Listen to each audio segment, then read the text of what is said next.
Population explosion అవుతూ ఉన్నది. జనాభా పెరిగిపోతూ కావలసినటువంటి వనరులు తగ్గిపోతున్నటువంటి సమయంలో దానిని నియంత్రించాల్సిన అవసరం ఉందనేటువంటి భావంతో 1971లో 543 స్థానాలుగా లోక్సభకు నిర్ణయించినటువంటి నిర్ణయాన్ని కొనసాగిస్తూ మళ్ళీ 2021 సెన్సెస్ జరిగిన తర్వాత 2026లో ఈ డీలిమిటేషన్ ఎక్సర్సైజ్ టేకప్ చేయొచ్చు అనేటువంటి ఒక నిర్ణయం భారత ప్రభుత్వం తీసుకోవడం జరిగింది, ఎంతో కాన్షియస్ గా. అయితే ఈ పాపులేషన్ అనేది 2021లో సెన్సెస్ COVID-19 వల్ల ఇంతవరకు టేకప్ చేయలేకపోయాం. మరి ఇప్పుడు భారత ప్రభుత్వం ఈ సెన్సెస్ టేకప్ చేసి ఆ తర్వాత డీలిమిటేషన్ చేయాలనేటువంటి ఆలోచనలో ఉన్నది. పాపులేషన్ బేసిస్ మీద, జనాభా ప్రాతిపదిక మీద గనక ఈ డీలిమిటేషన్ ఎక్సర్సైజ్ చేసి లోక్సభ సీట్లను నిర్ణయించడం అనేది గనక జరిగితే దక్షిణ భారతదేశం ఎంతో కోల్పోయేటువంటి పరిస్థితికి వస్తుంది. ఒక డిసడ్వాంటేజియస్ సిచ్యువేషన్ లోకి నెట్టివేయబడుతుంది. ఎందువల్ల అంటే బిమారు స్టేట్స్, ఉత్తర భారతదేశంలో ఉన్నటువంటి బీహార్, మధ్యప్రదేశ్, రాజస్థాన్, ఉత్తరప్రదేశ్, ఈ బిమారు స్టేట్స్ పాపులేషన్ ఎక్స్ప్లోజన్ అనేటువంటిది అత్యధికంగా ఉంది. అసలు ఈ బిమారు అనేటువంటి ఎక్రోనిమ్ ఏ విధంగా వచ్చింది అని అంటే, రాజీవ్ గాంధీ గారు ప్రధానమంత్రిగా ఉన్న సమయంలో ఆశిష్ బోస్ అనేటువంటి ఒక ఎకనామిక్ అనలిస్ట్, డెమోగ్రాఫర్ తోటి ఒక రిపోర్ట్ ని తీసుకోవడం జరిగింది.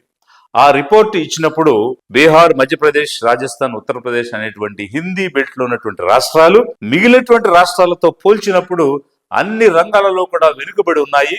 ముఖ్యంగా హ్యూమన్ డెవలప్మెంట్ ఇండెక్స్ అతి తక్కువగా ఉంది, లిటరసీ అతి తక్కువగా ఉంది, ఫుడ్ సెక్యూరిటీ అతి తక్కువగా ఉంది, అదేవిధంగా పాపులేషన్ అనేది అధికంగా పెరిగిపోతూ ఉంది, అలాగే ఫుడ్ కన్జంప్షన్ పెరిగిపోతుంది, ఫెర్టిలిటీ రేటు పెరిగిపోతూ ఉన్నది, ఎకనామిక్ గా, సోషల్ గా వెనుకబడి ఉన్నాయి ఈ రాష్ట్రాలని ఆ రోజు నివేదిక ఇవ్వడం జరిగింది. అప్పటి నుంచి ఒక ప్రత్యేకమైనటువంటి దృష్టితో ప్రత్యేకమైన రాయితీలు ఇస్తూ, బడ్జెట్ లో కూడా ప్రత్యేకమైన నిధులు ఇస్తూ ఈ రాష్ట్రాలను అభివృద్ధి పదంలో నడిపించడానికి ప్రభుత్వాలు పనిచేశాయి. కానీ ఈ రోజు దక్షిణ భారతదేశం ఉన్నటువంటి తమిళనాడు, కేరళ, కర్ణాటక, ఆంధ్ర, తెలంగాణ రాష్ట్రాలు ఎన్నో ప్రోగ్రెసివ్ స్టెప్స్ తీసుకుని పాపులేషన్ ని కంట్రోల్ చేసి, లిటరసీని పెంచి, ఇన్ఫ్రాస్ట్రక్చర్ ని పెంచి, ఫెర్టిలిటీ రేట్ ని తగ్గించిన పరిస్థితి ఉంది. మరి ఒక ప్రోగ్రెసివ్ యాక్షన్ తీసుకున్న సదరన్ స్టేట్స్ ఈ రోజు డిసడ్వాంటేజెస్ సిచ్యువేషన్ లోకి వెళ్తున్నాయి.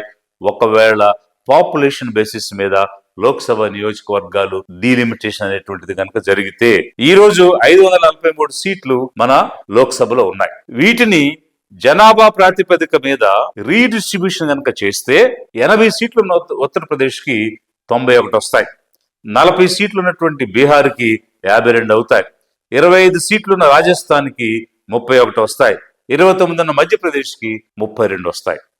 ఇలా చేస్తే ఏమవుతుంది అని అంటే ఉన్న సీట్లలో అధిక శాతం యూపీ, బీహార్, రాజస్థాన్, మధ్యప్రదేశ్కి వెళ్ళిపోయేటువంటి పరిస్థితి ఉంది. ఈ సినేరియోలో 24% లోక్సభ సీట్లు కలిగిన దక్షిణ భారతదేశం 5% కోల్పోయి 19% పరిమితం అవ్వాల్సిన పరిస్థితి వస్తుంది. ఎలా అంటే 39 ఉన్న తమిళనాడు 31 సీట్లకు పరిమితం అవుతుంది, 42 సీట్లున్న ఆంధ్ర, తెలంగాణ కలిపి 34 సీట్లకు పరిమితం అవుతుంది. కేరళలో ఉన్నటువంటి 20 సీట్లు కాస్త 12 సీట్లకు పడిపోతాయి, 28 సీట్లు ఉన్నటువంటి కర్ణాటక 26 సీట్లకు పరిమితం అవుతుంది. ఆ విధంగా ఇంచుమించు 8 ఈ రెండు రాష్ట్రాల్లోనూ, అలాగే మరొక 8 సీట్లు కేరళలోను, 24తో పాటు మరొక 2 సీట్లు కర్ణాటకలోను, మొత్తం 26 సీట్లు కోల్పోయేటువంటి పరిస్థితి ఒక్క దక్షిణ భారతదేశంలో ఉన్నది.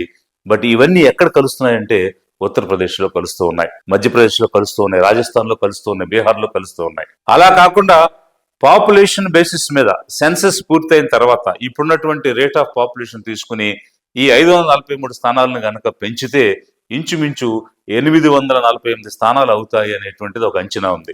848 స్థానాలకు గనక జనాభాని దృష్టిలో ఉంచుకుని పెంచితే ఇప్పుడున్నటువంటి ఉత్తరప్రదేశ్ 80 నుంచి 143 స్థానాలు, బీహార్ 40 నుంచి 79 స్థానాలు, రాజస్థాన్ 25 నుంచి 50 స్థానాలు, మధ్యప్రదేశ్ 29 నుంచి 52 స్థానాలు. ఈ విధంగా ఈ 4 రాష్ట్రాల్లోనే 150 స్థానాలు పెరుగుతాయి.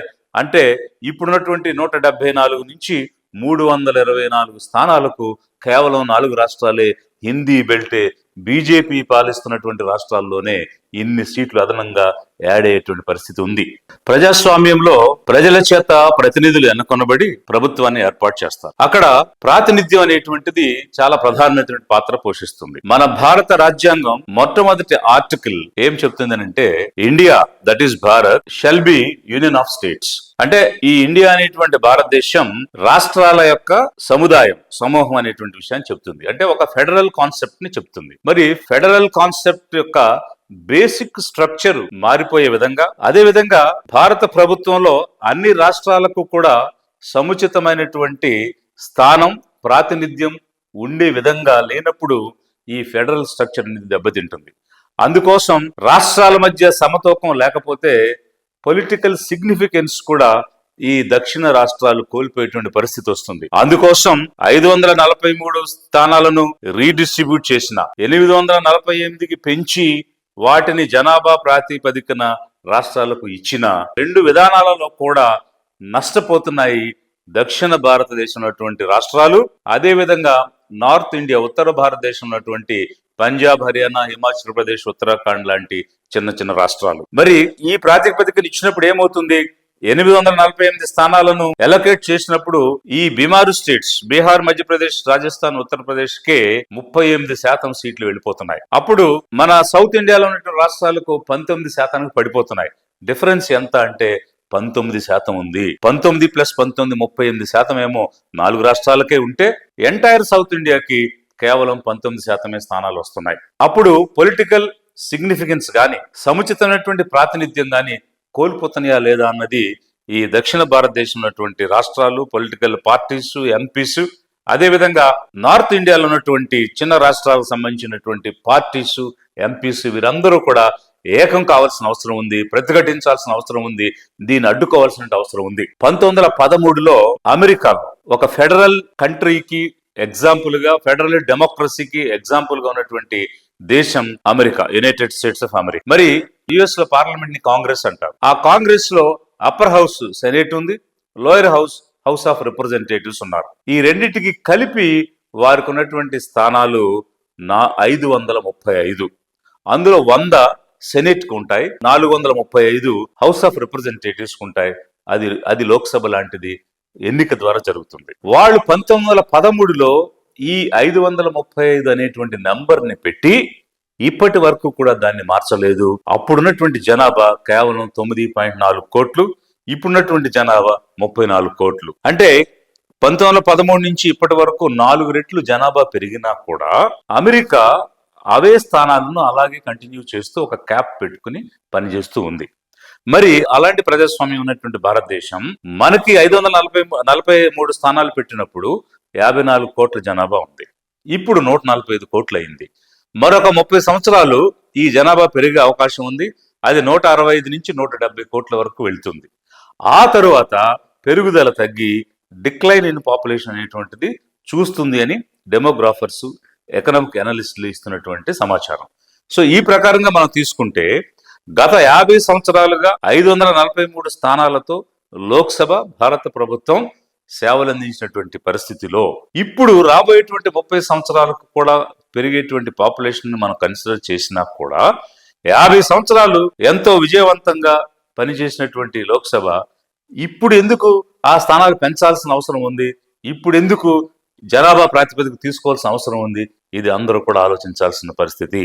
ప్రజలందరూ కూడా ఆలోచించాలి. అమెరికా ఏ విధంగా అయితే 1913 నుంచి వారికి ఉన్నటువంటి స్థానాలను అలాగే ఉంచి ప్రజాస్వామ్యాన్ని నిర్వహిస్తూ ఉన్నాయో, మన దేశం గత 50 సంవత్సరాలుగా ఈ స్థానాలను టచ్ చేయకుండా 543తోనే ఏ విధంగా పాలన కొనసాగించిందో, చట్టాలు చేశాయో, అదే పరిస్థితి యథావిధిగా కొనసాగిస్తే తప్ప రాష్ట్రాలు నష్టపోతాయి. ముఖ్యంగా దక్షిణ భారతదేశం నష్టపోతుంది, అలాగే ఉత్తర భారతదేశం ఉన్నటువంటి చిన్న రాష్ట్రాలు నష్టపోతాయి. మరి ఒకవేళ జనాభా ప్రాతిపదిక తీసుకుని 543ని రీడిస్ట్రిబ్యూట్ చేసినా, కొత్త పాపులేషన్ బేస్ చేసుకుని దాన్ని 848కి పెంచిన రెండు సమయాల్లోనూ కూడా, అంటే రెండు విధానాల్లోనూ కూడా మనకే నష్టం జరుగుతుంది. అందువల్ల భారతదేశంలో ఉన్నటువంటి దక్షిణ భారతదేశం నష్టానికి గురయ్యి ఒక నిరాశ నిస్పృహలకు ఈ రాష్ట్రాలు వెళ్ళేటువంటి ప్రమాదం ఉంది. అందు గురించి ఈ 543ని కంటిన్యూ చేయమని. ఒకవేళ మనం జనాభా ప్రాతిపదికన సీట్లు పెంచాలి అని అంటే అది రాష్ట్రాలలో ఉన్నటువంటి అసెంబ్లీలలో ఎమ్మెల్యే స్థానాలను పెంచుకుని పాపులేషన్ కు అనుగుణంగా వారి యొక్క మనోభావాలు రిఫ్లెక్ట్ అయ్యే విధంగా ఎమ్మెల్యేల స్థానాలు పెంచి అసెంబ్లీలో చర్చించితే దానికి ఒక సార్థకత ఉంటుంది. ఎందువల్లంటే మన రాజ్యాంగంలో union list, concurrent list, state list అని 3 రకాలైనటువంటి సబ్జెక్ట్స్ గా అన్ని విషయాలను విభజించడం జరిగింది. ఎంపీగా గెలిచిన వాళ్ళు పార్లమెంట్ లో దేని గురించి మాట్లాడతారంటే యూనియన్ లిస్ట్ లో ఉన్న సబ్జెక్ట్స్ గురించి మాట్లాడి చట్టాలు చేస్తారు, ప్రభుత్వం యొక్క అకౌంటబిలిటీని నిలదీస్తారు. వారు స్థానాలు పెరిగినా పెరగకపోయినా ఈ 50 సంవత్సరాలుగా జరిగిన పరిస్థితే కొనసాగుతుంది తప్ప కొత్తగా వచ్చేదేమీ లేదు. అయితే స్టేట్ లిస్ట్ లో ఉన్నటువంటి సబ్జెక్ట్స్ అసెంబ్లీలు చర్చిస్తాయి, అసెంబ్లీలు చట్టాలు చేస్తాయి, ప్రభుత్వాలను నిలదీస్తాయి. కాబట్టి ఇక్కడ అసెంబ్లీ స్థానాలు పెంచుకోవడం వల్ల జనాభా పెరిగినటువంటి జనాభాని దృష్టిలో పెట్టుకుని స్థానాలు పెంచుకునే అవకాశం ఉంది. కాబట్టి లిబరేషన్ కాంగ్రెస్ పార్టీ ఏం కోరుతుందని అంటే ఇప్పుడున్నటువంటి 543 స్థానాలను యథావిధిగా కంటిన్యూ చేస్తూ అందుకు దక్షిణ భారతదేశం ఉన్నటువంటి పార్టీలు గాని, ఎంపీలు గాని, చిన్న రాష్ట్రాల్లో ఉన్నటువంటి ఉత్తర భారతదేశం ఉన్నటువంటి వారు గాని ఏకమై ఈ 543ని కంటిన్యూ చేయాలని, రాష్ట్రాలకు ప్రతిపత్తినిచ్చి అక్కడ అసెంబ్లీ స్థానాలు పెంచుకునే విధంగా ఈ డీలిమిటేషన్ కమిషన్ పనిచేయాలని, అలాంటి వెసులుబాటును ఇవ్వాలని చెప్పేసి లిబరేషన్ కాంగ్రెస్ పార్టీ కోరుతుంది. ప్రజలను అప్రమత్తంగా ఉండమని, ఎలాంటి నష్టం జరిగినా కూడా ఒప్పుకునేది లేదని మన దక్షిణ భారతదేశం నుంచి సరైనటువంటి ప్రస్ఫుటమైనటువంటి సంకేతాలు ఇవ్వాలి. అలా గనక జరగకపోతే దక్షిణ భారతదేశం లోక్సభలో స్థానాలు కోల్పోవడం కాదు, భారతదేశం దక్షిణ భారతదేశాన్ని కోల్పోవాల్సిన పరిస్థితి వస్తుంది. South India not losing seats in parliament, India may lose south India అనే పరిస్థితి ఎదురవుతుంది. అప్పుడు యునైటెడ్ స్టేట్స్ ఆఫ్ డెక్కన్ అని కొత్త దేశం ఆవిర్భవించేటువంటి పరిస్థితులకు దారి తీస్తుంది ఈ డీలిమిటేషన్ ప్రక్రియ ద్వారా జరిగే నష్టం అన్న విషయాన్ని లిబరేషన్ కాంగ్రెస్ పార్టీ ప్రజలకు తెలియజేస్తుంది, రాజకీయ పార్టీలకు తెలియజేస్తుంది. అందుకు అనుగుణంగా మన దక్షిణ భారతదేశం యొక్క ప్రజల యొక్క ప్రాతినిధ్యాన్ని కాపాడమని, ప్రజాస్వామ్యాన్ని, ఫెడరలిజంని కాపాడమని లిబరేషన్ కాంగ్రెస్ పార్టీ విజ్ఞప్తి చేస్తూ ఉంది.